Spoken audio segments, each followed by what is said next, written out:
Good afternoon and welcome to Lunchtime News. You're with me, Sarah Fonseca. First, we'll take a look at headlines. Final verdict in the Vidya murder case to be delivered today. Met Department predicts further heavy showers. Landslide warning issued to several districts. Hambantota port workers launch token strike.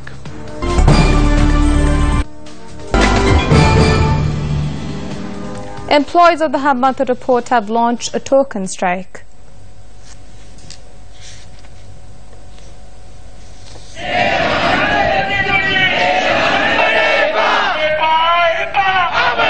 According to the Secretary of the Ruhunu-Magampura Employees Association, Gayan Saduruan, the strike has been launched calling on officials of the Ports Authority to confirm the employment of the workers. Gayan Saduruan further notes that around 466 port employees have joined the strike action. The final verdict on the gang rape and murder of schoolgirl Sivaloganadan Vidya is to be delivered in the Jaffna High Court today.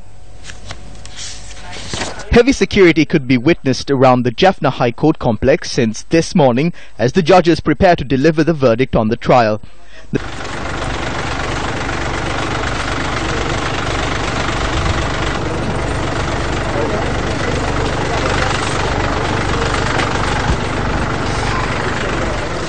suspects were brought into the court complex at around 8:30 a.m.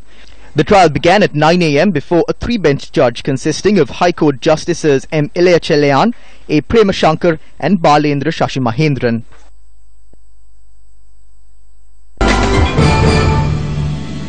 The Met Department predicts heavy showers in the western and Sabaragamuwa provinces. Prevailing showery condition in the southwestern part is expected today as well, but we can expect some improvement of this weather from 28.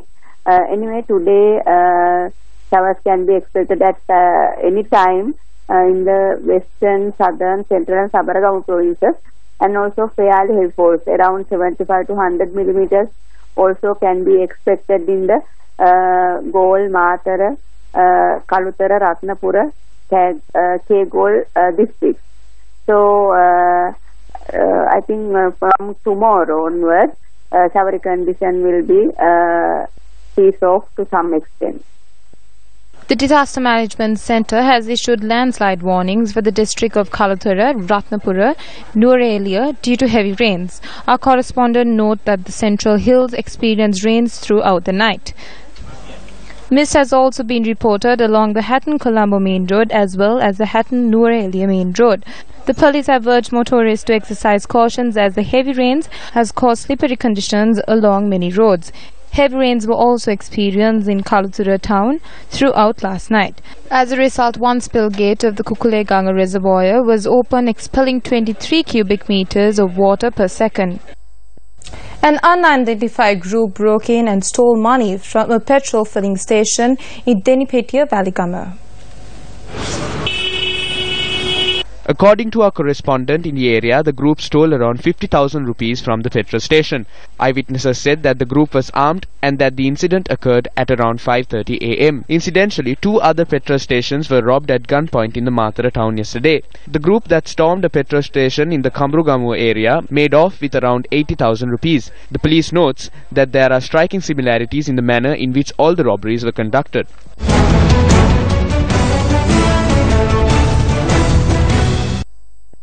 The Department of Prison notes that nearly 200 suspects are remanded in connection to murders annually.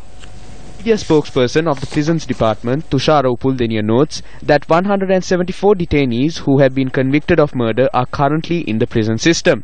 He added that a further 94 persons have been incarcerated for attempted murder. Several British experts have arrived in the country to conduct a study relating river basins of Sri Lanka. Director of Water Management Division of the Irrigation Department, Janaki Meegastanna, said the experts arrived in the country under a project funded by the World Bank. The study will be conducted around river valleys of main rivers including the Kalani and Attanagal River. Our correspondents reported that large tusker that has suffered a foot injury has entered into the Ahukoto River tank in Kalugama area. Area residents note that the tusker had been in the tank since last morning. They charge that wildlife officials are yet to show up at the location, even though steps were taken to inform them. An event was held in Colombo yesterday to commemorate the life of a professor, Sena Kabibula. The event was granted by a gathering including the Minister of Health. We have controlled the prices of 48 types of essential drugs. We will not stop here. Our next step will be to control the prices of all the expensive drugs in the country. We won't stop there either. We will turn our attention to medical equipment. The medical service is not just a business, it is a service. Today, we have a free health service in the country. Until today, we paid 280,000 rupees for cancer patients. Who got this money? Was it the patients? The hospitals? No, it was the drug companies. We have managed to reduce the cost to 265,000 rupees. $30 bill for cancer patients has been reduced to $3. All this money went to corporations.